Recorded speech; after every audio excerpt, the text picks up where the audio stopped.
Alrighty, welcome back to the Lookout Podcast. Very Okay. special episode with Mr. Russ Cleveland, You who's got it? running for House Representative, right? Yeah, I was House District 1 here in Western Montana.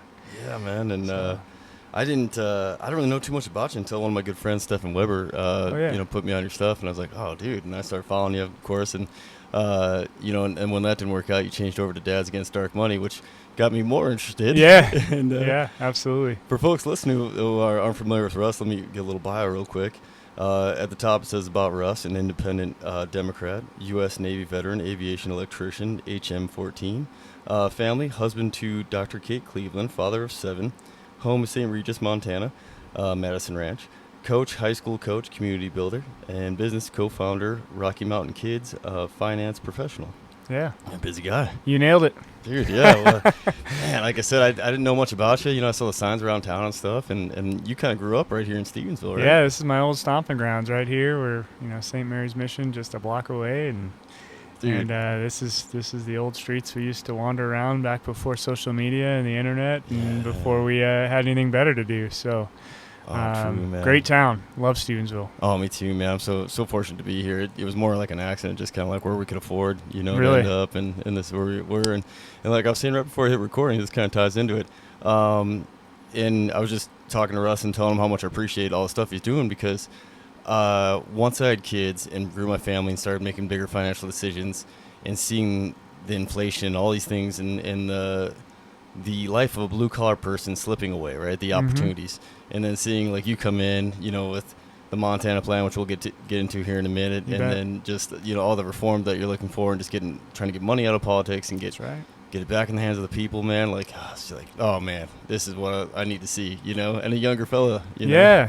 I think people are hungry for common sense again. I think that's what it comes down to is, we've become so polarized on every single issue, and usually the root of that polarization comes down to who's pumping the money in to make it polarized instead of people just sitting down, talking shop, and trying to figure out a common sense solution. We've lost sight of that, and who gets swept up in all that is exactly what you're talking about, the working class, people just trying to make it, people trying to provide a life for their kids, pay their bills, take a little bit of time off every once in a while, and it's getting harder to do. It is, like I said, taking time off once in a while. And when I grew up, I was a 90s kid. I was born in 86. Yeah. So when I was up until 2nd grade, my mom was a stay-at-home mom, and then she went to nursing school mostly because of need, because my dad was a carpenter, and at first, the first 2 kids, you could afford on a carpenter's wage, which is seasonal work, as you know, and Yep. after, my little brother came along, then it was like a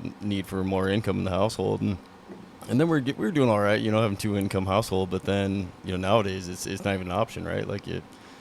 No, if you're not, if you don't have one parent or another that's making significant money, I mean, really good money, which in Montana now they say if your family's making less than $300,000, that it's hard to live comfortably. And, crazy, and the $300,000? reason that is because of the cost of housing, because of the cost of everyday items, grocery items, transportation, fuel, now insurance, you name it.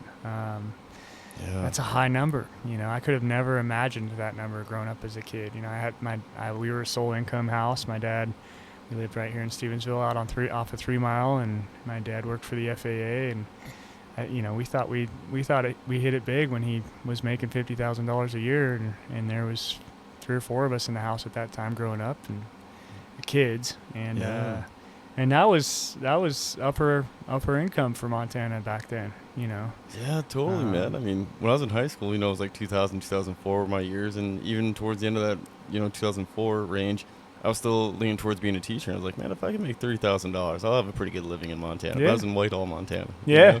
I was like, that'll be all right. I could afford a little house in town. That's right. Like, I wasn't thinking $2 grand. Summers off. Yeah, exactly. Yeah, and I could work for the Forest Service. It was Yep. the big plan. I was like, holy cow, dude! Like, I'm making over twice that now, and it's still Still tight. Yeah. Yeah, it's crazy, and a lot of that's happened in just the last 10 years or so. You look at really post COVID, but even post 2017, 2018, that cost of living really hit Montana hard, and it hasn't slowed down. And even with rising interest rates and more supply coming on the market, Rental market's short. Purchase Yeah, market's sure. even harder. Yeah. And yeah, it's a tough go. And I had to leave the state. I was gone 18 years, built a company. We did well for ourselves, but I was 27, 28 years old with $80 to my name and trying to figure out where to go after the Navy, and had a few lucky breaks. But it's you look at all these steps in life, and I think most people just want an opportunity to make a better life for themselves. And Yeah. it's getting harder to do. Totally, man. And kind of, on what you mentioned in the beginning when you're talking about, best for the people, kind of greater good, and I feel like that was a common thread that was, in the founding fathers throughout, our government officials, like throughout time until more recent, when like we were talking about the big money getting involved, and it's like, what happened, man, to thinking about the common folks, Well, a line I commonly use to try and describe what we've kind of evolved to is we've always agreed on being this country of by the people for the people, and what we've emerged into, especially post Citizens United, is by the corporation for the corporation. And what happens when you become that type of country, when your representation is actually representing the highest donors? There's no benefit to the people that are making decisions on your behalf to actually think about you in that decision process, because you're not the one keeping them in office. You're not the one paying, for major donations for, campaigns and that kind of thing. And until we take care of that, no other issue is really going to be solved as a whole. Which is why, when I ran for office, my purpose was, we lost our oldest daughter to leukemia. We saw the ugliest side of a healthcare system that's been broken for a long time. Dude, I couldn't even imagine that, dude. Yeah, it was rough. And then being a small business owner on top of it, I was pretty apolitical through my time in the service and through running a business. I saw both sides, I guess, in a lot of respects. And I didn't want to have a company that was taxed into oblivion, but I also wanted to have social programs out there that could help families afford things like childcare. And that seems a common thread, like where we all lie, like even as much as like folks voted for Trump, I don't think people were voting for red. They were voting for the issues that Trump was well in tune enough to know that the concerns of most folks, like he's talking about housing and lowering gas prices and making things more affordable, all these things, right? And a slogan, "Make America Great Again." Like I was like, yeah, I can get behind that. Yeah, why wouldn't you? Yeah, right. Totally. I think the thought of this populist agenda that is really going to take care of working class, the idea of draining the swamp, which everyone agrees, totally, corruption's a bad part of our government system that needs to be addressed. But we're attacking it at the point of people instead of the point of the source, which is really, where does the money come from? And so if you just follow the money, you can almost always trace it back to who's the puppet master pulling the strings. And the ones who are at the end of those strings oftentimes get the press.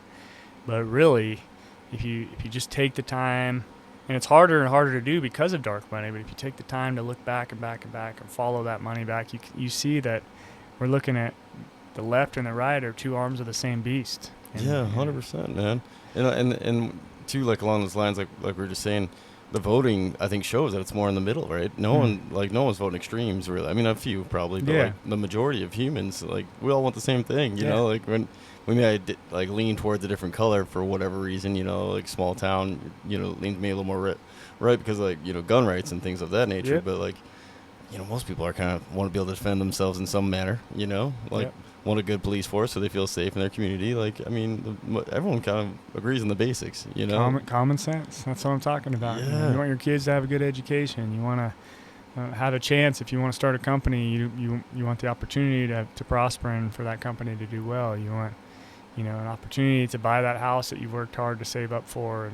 And it's all these things are connected to the same principle, which is if your voice doesn't carry any weight anymore, then what are you actually working for? You're working for somebody else, not yourself. And it's been going on for a long time, right? Like the voice, people feel like their voice doesn't matter. I mean, that's like even in the 90s, I think it was MTV was like rock the vote, trying to get more young voters out, because like our generation and the generation just before us was kind of already throwing in the towel. They're like, man, my vote doesn't matter because all these things that I want doesn't seem to be going anywhere. So I think that's like the silver lining to social media and all this other stuff is that, Twitter or X, whatever, Instagram, all the things, because you can get a voice out there and you can get a rally and cry, behind something, like yourself. Shows like this one too. I think people tune in. That mainstream cable TV is gone by the wayside, and people are finding podcasts and radio shows and things that help educate them, but also that are real life people that are trying to make it, explaining things in more simple ways that aren't paid by big media to say one thing or do one thing that's unrealistic. And I think that's important for people to get real information. Yeah, 100%, man. Like, I've reached out to a few different political folks, and, like, you and Sam are the only two that have come on so far, Yeah. Like, so, which is cool, because, like you said, being able to show that you're a normal guy. Normal guy, yep. Trying to raise kids here in Montana, like what you said, is expensive. We've got a ranch out in St. Regis, so, your day-to-day life is everything from feeding animals to, at this time of year, looking around like, have we done enough fire mitigation to make sure that our buildings are protected? As you know, it doesn't take much. Winds change, and that fire that's a couple ridges away can be encroaching on you pretty quick. Yeah, on your doorstep like that. Yeah, fire, utility bills, water. I mean, those are all things that you would never think that you would have had to worry about. And it's like basics of life that are like, do we have enough? Right.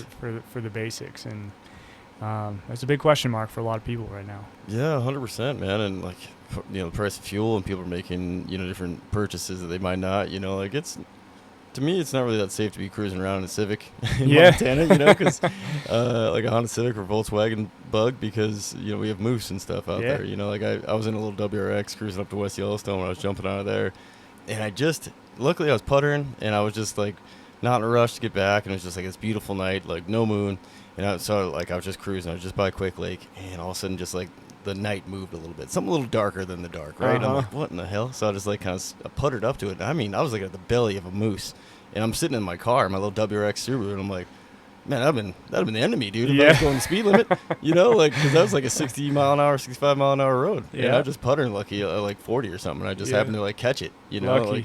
And this big old moose turned and looked at me, and then their eyes glowed because of the headlights. But I was like, "Holy cow!" Like, yeah, moose especially. You got those long legs, come right over the hood. Yeah. So like, like that or a motorcycle or something. But like, if you can't really make ends meet right now, it's kind of the choice you got. For gas, fuel efficiency, like a 50 mile an hour or 50 miles per gallon. Like Volkswagen Jetta or something, a diesel. Yeah, it's true. We're going through that with my high school kids right now. It's like they're realizing that, it's funny to watch like my senior son. He's like, I had this Tacoma. I drove around all of the campaign. I put over 60,000 miles on this little pickup. Dude. It's like at like 220,000 miles now. And he was, before that, was driving this little Corolla. It was my grandma's old car. It was an 04, Man, we can't beat a Toyota, It was dude. a great gas mileage. And it's like, the motor blew up on it. And, it's that conversation, well, Tacoma's not going to get quite the gas mileage you're getting in that little Corolla. You're dropping from 35 miles a gallon down to probably 16, 18 again, So start budgeting those things in. And it's tough. He's working up oddly enough, at Lookout. And running that bike program they got up there down the Hiawatha. So cool, man. And but it's 40-minute drive each way every day for him, so that gas bill adds up. Yeah, there's a lot of bear and more bear now since there's not as good of a berry production this year because that late frost, so more bear activity down lower. It's like, gotta watch them suckers on the road too. Yeah, man. And then along the lines of your kids, you got 7 kiddos, right? And are they all yours? Like, no, birth, we're a blended family. Yeah. We have one adopted, two-step kids that were my wife's from her former marriage, and then 4 together. Madison, our oldest, would have been 19.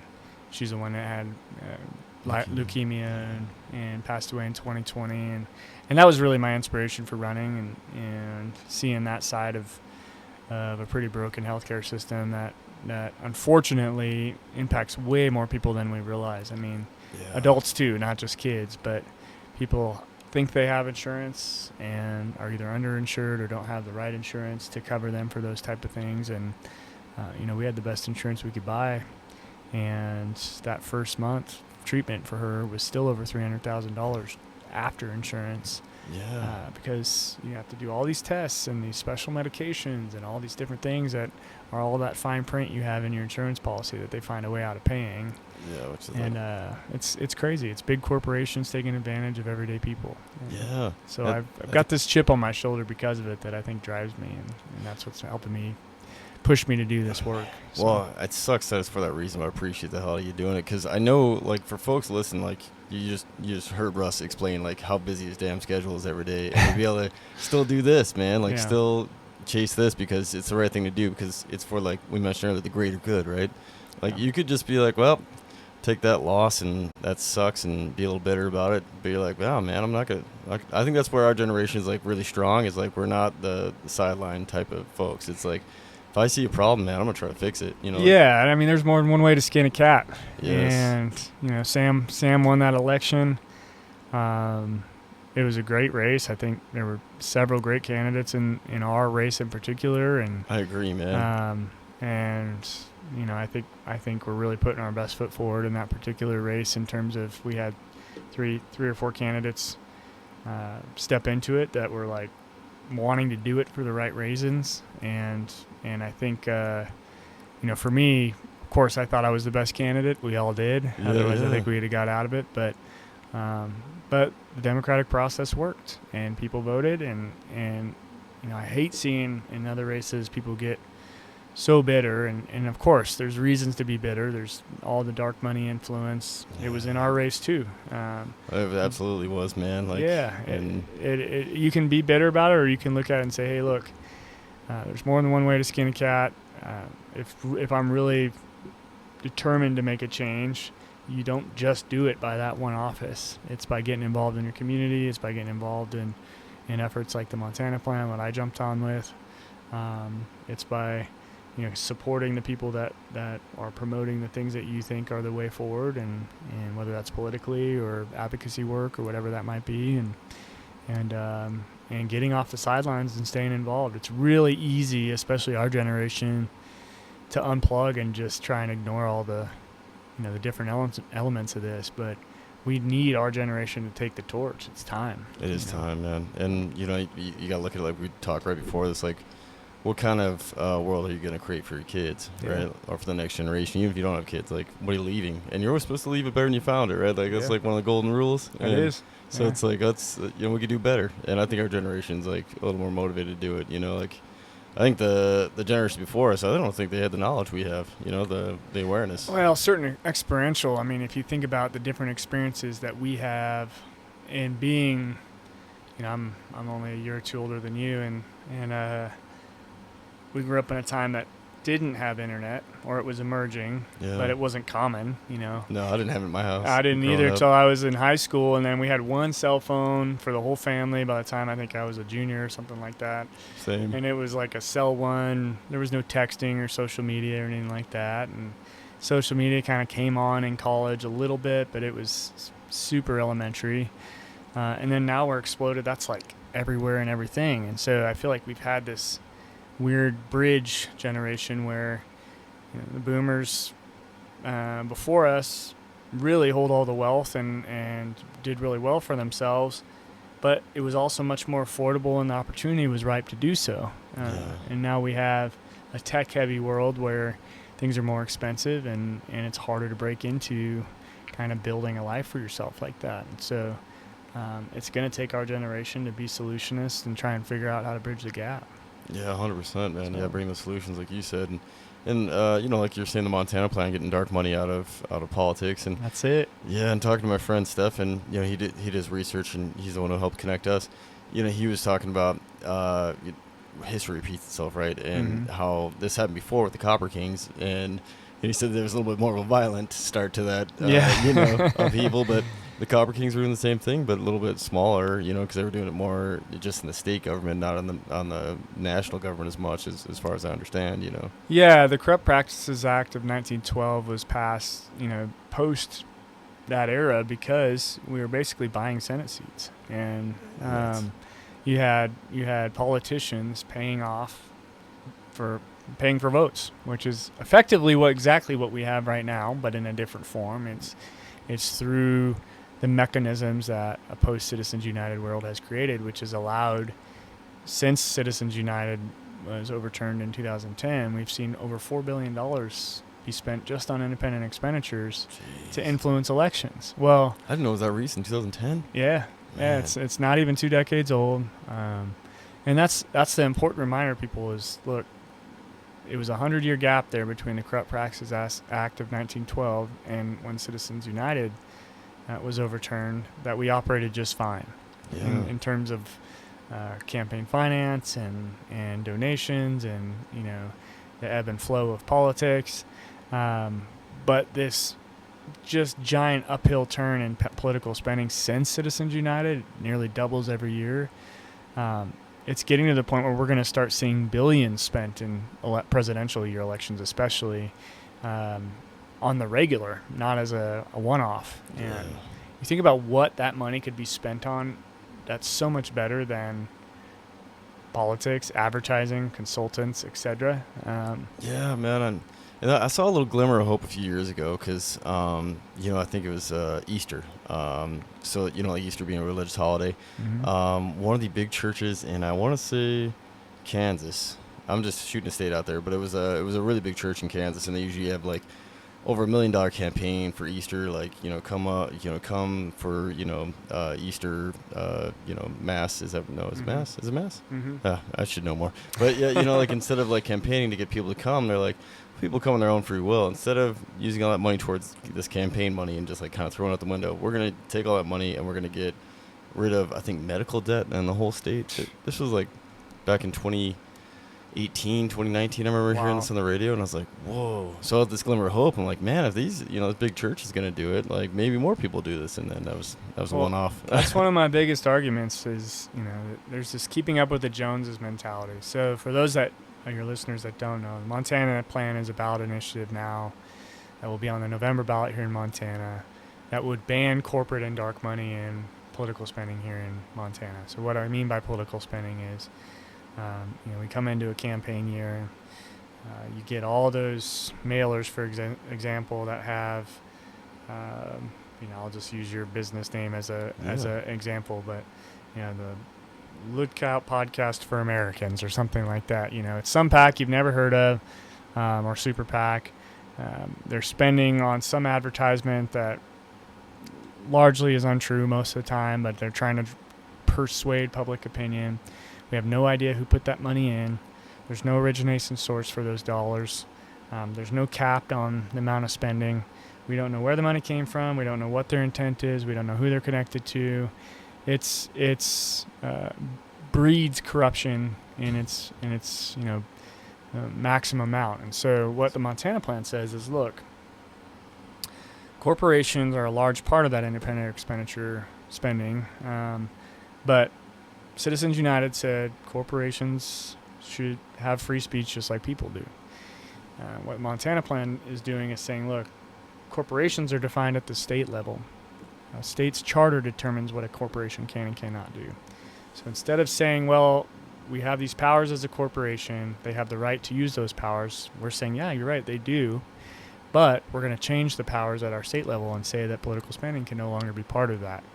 So all we're saying is, look, before a corporation has an arm, the Supreme Court says they have the right to flex that arm, right? What we're saying is, in Montana, corporations don't have this arm anymore. You can't flex it if you don't have it. Yeah. And so it takes away that ability to spend unlimited amounts of money. And what it does is it levels the playing field so that instead of a corporation coming in and spending $500,000 on one particular ballot issue or against a candidate, they don't have that ability anymore. And so PACs still can exist, but they have to raise money through individual donations, not through anonymous donors anymore. So you and I can say, well, this PAC's spending a lot of money against Sam Forstag or an Aaron Flint or whoever.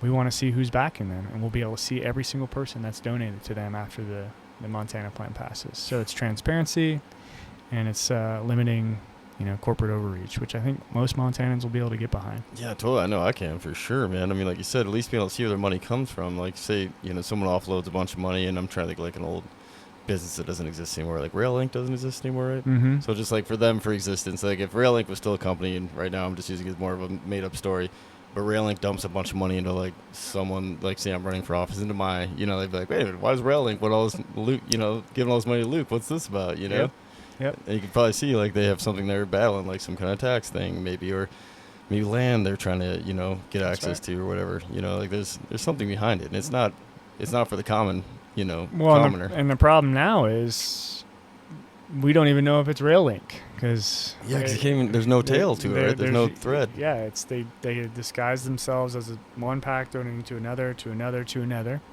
or directly to a super PAC, and then it goes into an independent expenditure under some made-up name. Uh-oh, we dying? Yeah, I think we're dying. Hold on one second. Let me get this fixed. Alrighty, back at it. Sorry for the pause there. No worries. Shoot, I don't even remember where we left off. Yeah, so we were just talking about how, ultimately the goal is, for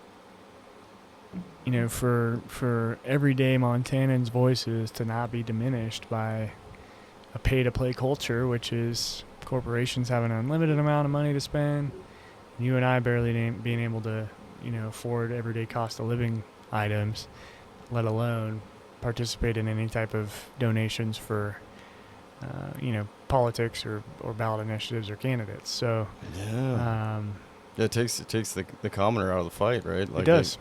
no money to donate towards the campaign or any of that, or even a voice, because you get so wound up just on the 9 to 5, getting your 40 hours in and getting the kids to practice and all the things, and affording groceries and $50 is a big deal, Yeah, So, it is. and the alternative is true too. It's hard to raise money as a candidate. I've seen that side of it, and I understand why, the culture has shifted towards, let's raise money with the people that have the means to donate in big amounts. We can get a lot farther faster that way, but the easiest way isn't always the right way, and the goal is, great if those individuals want to donate an amount, at least we know where it's coming from.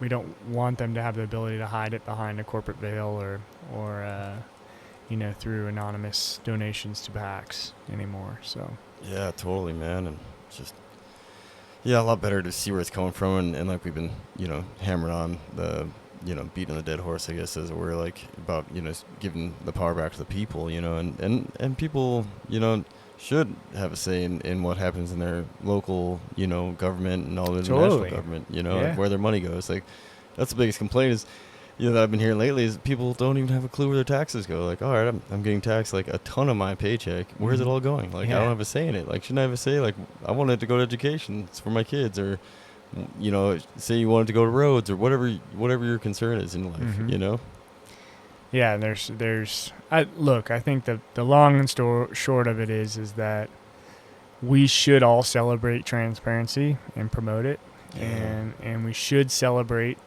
regulation when it comes to corporate greed and kind of this idea that whoever has the most gets the most. That doesn't necessarily end well for the American people, because you're giving more to the people who already have a lot, and the people who are barely making it are getting less and less out of that equation, and eventually the scales get so tilted they break. Yeah, 100%. And I think you can see it in this administration. I'm hopeful when every administration gets in, whether it was Biden, Obama, Bush, everything. I'm like been an adult to try to like kind of see what was going on, with Trump. I was hopeful in all these, like it's going to be better for the, masses, for the U.S. citizens. But like the other day I was hearing numbers about the amount of money that Trump and his family, more of his family, has gained out of this, presidency is insane. It's like, what? You're already like really, really rich. Yeah. And now your whole family's really, really rich. Like, well, the problem is, I don't, whether people want to accept it or not, the man has accrued more wealth in his first year of his second presidency or second term as a president than he did in the rest of his life combined. Yeah. So if you can't look in the mirror and say something's off about that, you've got some bigger questions you probably need to answer about your ability to critically think, because you have to be able to look at the whole picture, strip party out of it, and just say, is this person actually being truthful and honest and transparent with the way that they do business? Man. And I think some people struggle to do that. There's the loyalist mentality is, it doesn't matter what they do, it's not wrong as long as they got an R behind their name, or as long as they have a D behind their name. And in reality, it's like there's bad players on both sides. Yeah. And everybody else needs to do the work to call out that type of person and those type of people, to make sure that they're not poisoning the well for everybody. Yeah, and have a higher standard, and like you said, think critically about it. Like, wait, what, like be able to take a step back and be like, all right, look, what's the big picture of all this? And it's all public knowledge. You can see, you can see all the news. I mean, I'm not a political guy, and I was gonna say in the beginning of this, when I, interviewing you and Forest Egg and getting behind the Montana plan, all these things was not on the plan for this podcast. You know? This was just gonna be like a fire podcast talking about like people's experiences in fire and the outdoors and things of that nature. But then it's like, well, this data center goes to pop up. Don't want that in my backyard, know? And like, and then, like the presidency is going off the rails, and it's like, well, that's not good for my family going forward. It's like, that's just it. Is like, I have lots of those friends that are like, look, man, I'm apolitical. I just want to stay out of it. I'm working hard, minding my own business. Yeah.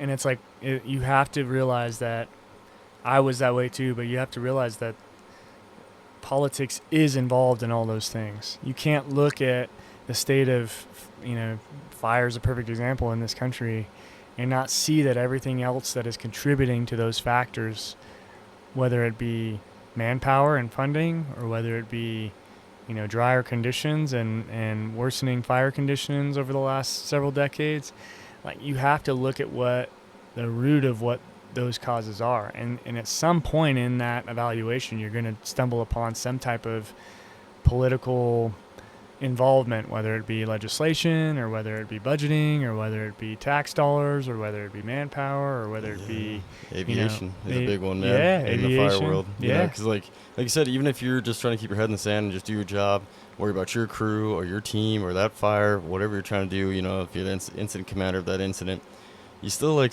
can see the numbers on what it costs for like a VLAT, which is a very large air tanker for folks who don't know, which is the biggest we have, like DC-10s.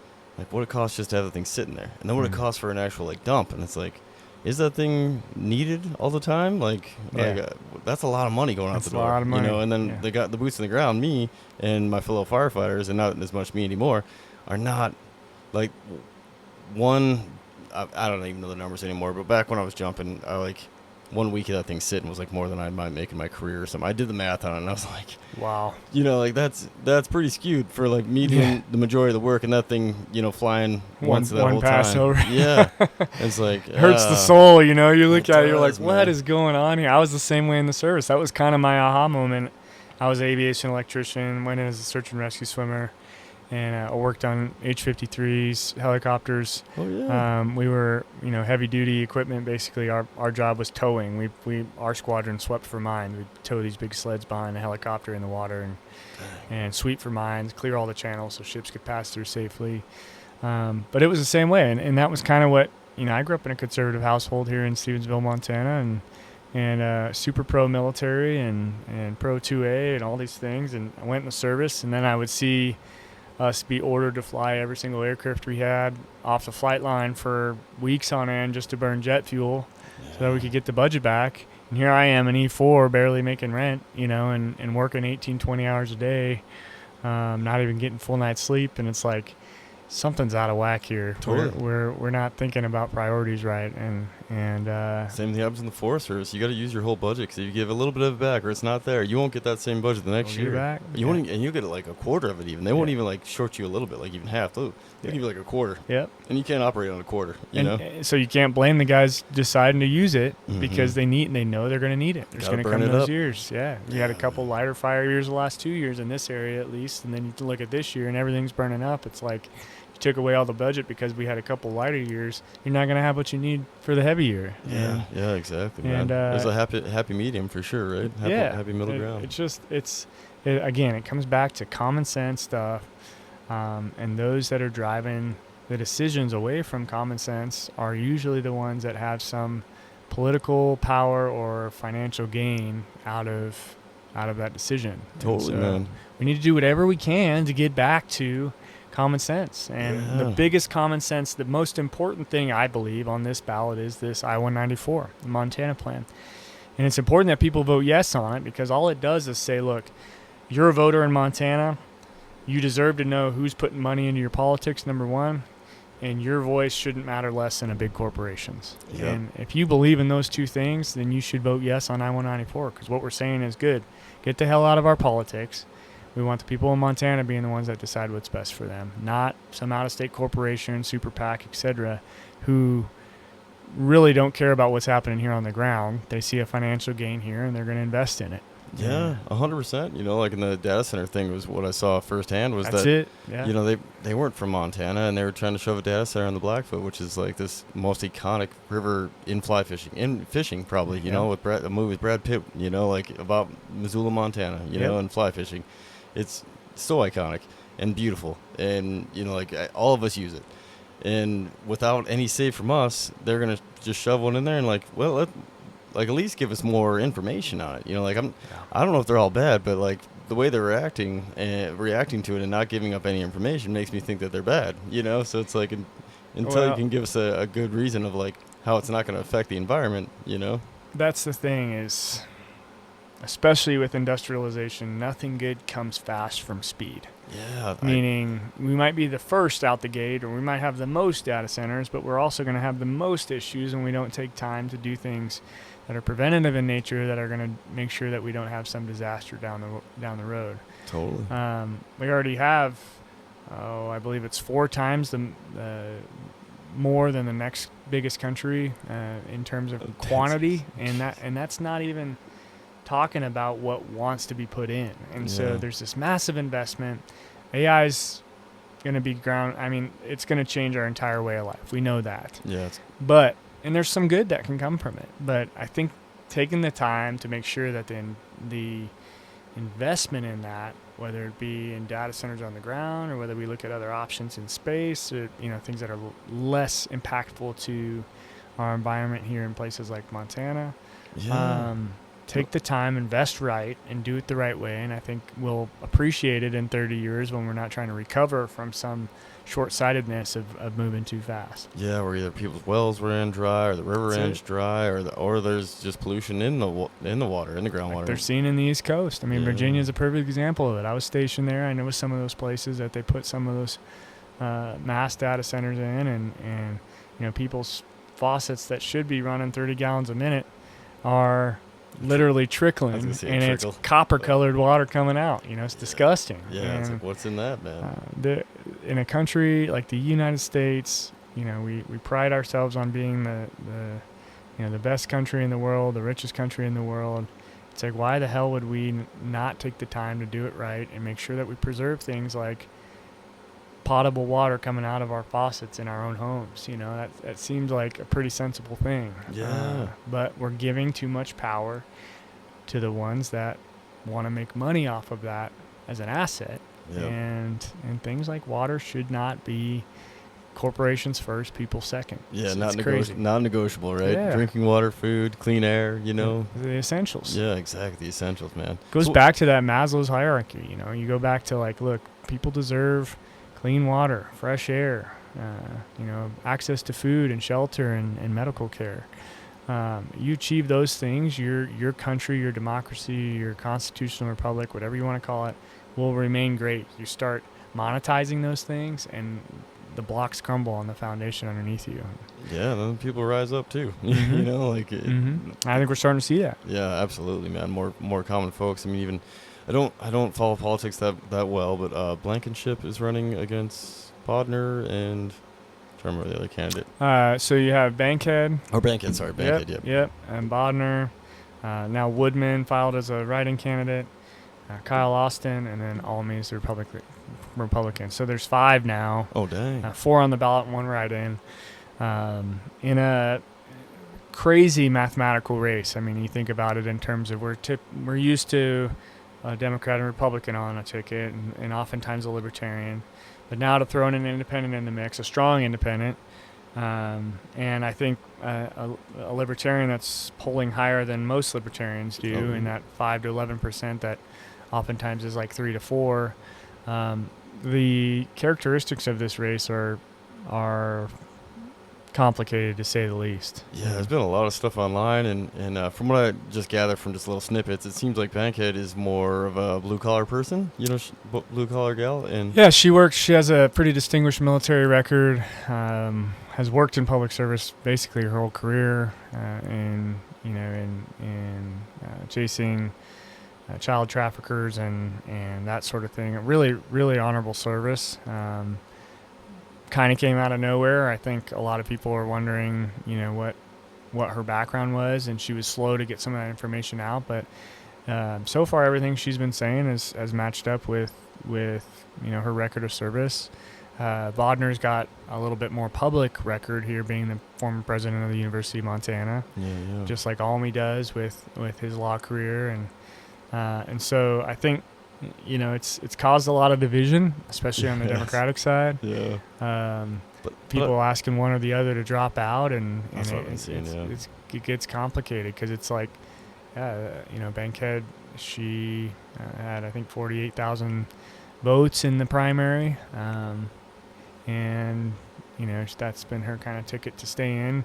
But Bodner collected signatures to get in, and so that's like, well, there's a lot of work to do that as well. There were a lot of independents that ran that couldn't collect those signatures, and so I've stayed out of it. It's a complicated race. Kind of same, man. But the only reason why I brought her up is because, like we were talking earlier about people coming out of nowhere to just jump in because they're tired of either beating their head against the wall, watching things kind of fall apart around them, or something motivated him, kind of like yourself, So I was like, when I saw, just a little bit of her stuff, and I was like, wow, man, I don't know her politics at all, but like, this is what you're getting, It's like more people are just tired and want to jump in and try to make the change or be the change, Yeah, and that's the important thing is, if you want someone that's going to represent 100% of the things that you believe in, you should probably be running yourself. That's a good point. Because you're never going to find someone that is going to agree with you on 100% of the things. Probably not even in your own family. Yeah, true. And so fights at Thanksgiving, you hear about it all the time. Yeah, no kidding. It's like, I think we have to take the temperature down a little bit and look at, who has the most realistic shot at making headway in November, but also does this person or these people represent most of what I believe in, even if it's not 100%, and there's someone that I trust to actually continue to represent my interests in the long term. Yeah. I know as a voter, I'm tired of getting lied to, so I'm hoping that's someone that actually does what they say. That'd be a good start. Yeah, me too.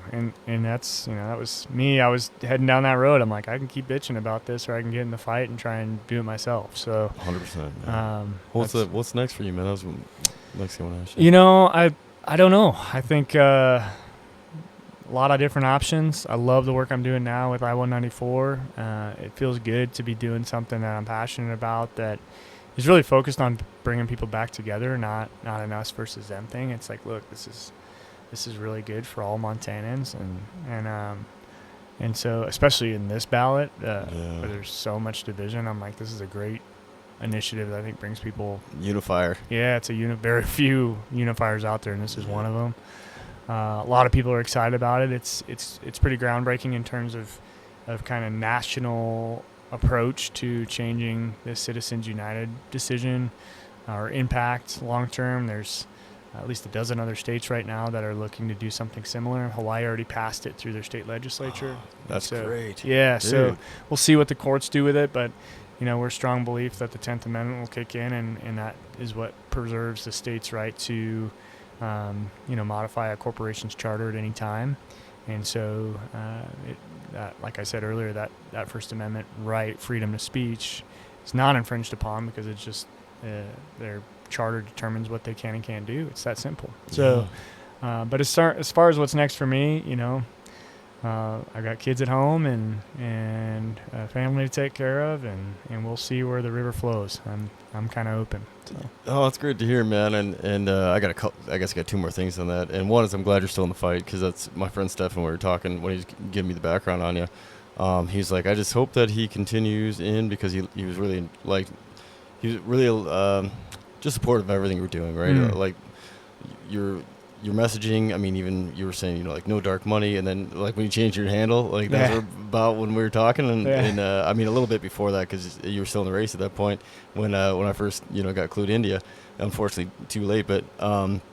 When I saw your handle change to Dads Against Dark Money, I was like, I'm already on board right there. Like I can align with that because I'm also a dad against dark money. Yeah, it's one of those things. It's like I think the more simple we can make things, the more people are like, "Yep, I get that." And that it just came to me. I was like, "Look, I've been fighting this for 14 months. The Montana plan kind of came out of the woods, so to speak, about the same time I was having this message of like, corporate money and anonymous donors and PACs has created this nasty environment in politics for us, and I wanted to show you could run a strong campaign without it, and even against candidates that were using it. And I raised $500,000 on individual donations only. That's awesome, man. Of course, Sam and Ryan both raised more money than I did, and they had some donors that were PACs, and most for Montana. But they also had, Sam I know had backing of the unions and some of the other,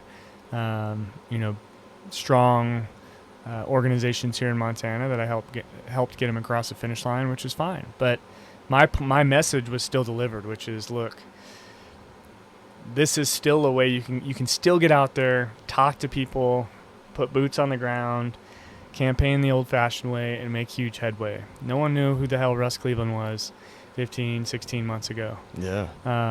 And it's a lot of work. You got to get out there and pound the pavement in a big district like Western Montana. Yeah, huge. But it's doable. Yeah. And we don't need all of this massive amount of corporate and dark money flowing in to be able to tell us what we should be deciding as Montanans, what's best for us. We can do that by, having good conversations in person. Yeah, 100%, man. And, I think that fear sometimes is when, a campaign doesn't go someone's way that they're just like, well, I'm done with that. I gave it a shot. Yeah. And that's why I was happy to see you still be involved because even, Sean Ryan, which he had the biggest podcast there for a little while, might still be, he had got a bad taste in his mouth because he brought people on and got lied to and was like, not entertaining that anymore. But he also, I think, got a higher power. He got a higher calling, right? Because he got way more religious now, so I think that's, globally, that's probably a bigger, responsibility of what he's taking on now versus like politics. But yeah, I mean, look, there's, like I said, there's a lot of different lanes to step into. I walked away from my campaign. I never lied. I never cheated. I never stole. It was like one of those things. It's like, look, I put my best foot forward and I didn't win. So what? Yeah. Like you still keep fighting and for what you believe in. And I made a ton of great connections, including the guys that I was running against. And, I stay in touch, close contact with Ryan, and I stay, relatively close contact with Sam, and wished them both the best and hope they stay involved as well. Yeah. I know Matt's busy. He's a rancher up in Sims as well, and he's got his hands full. Montana Farmers Union backed us, who he works for, was their chief of staff. Walt Schweitzer's their president and executive director. They backed us. They see the benefit of this for farmers and ranchers across Montana. Veterans for All Voters backed us. They see the benefit for veterans here in Montana. We've got hundreds of businesses that have signed on to the coalition that have backed us. Over 50,000 signatures from voters in Montana. I think most people that are willing to just look at this for what it is realize, like, yeah, this is a no-brainer. Yeah, it's common totally, sense. Man. Yeah, dude. I'm with you, man. No-brainer for sure. And then lastly, you're about to go do like a talk. Do you also do some talk like education? Yeah. So I'm back on the trail. Campaigning. You spend a lot of time on the road as a candidate, out in places and towns you've rarely been to, or you start getting used to after a while. But trying to build connections with new people and figure out what's important to them. So we're back on the road. What's cool this time is it's a statewide campaign, and so I'm in Hamilton tonight, being Monday. Yeah. Not sure when you'll air this, but tomorrow. This will okay. come out tomorrow. Yeah, Kalispell tomorrow on Tuesday, Missoula Wednesday, Butte on Thursday. We're off next week, and then I'm on the road for 2 weeks straight.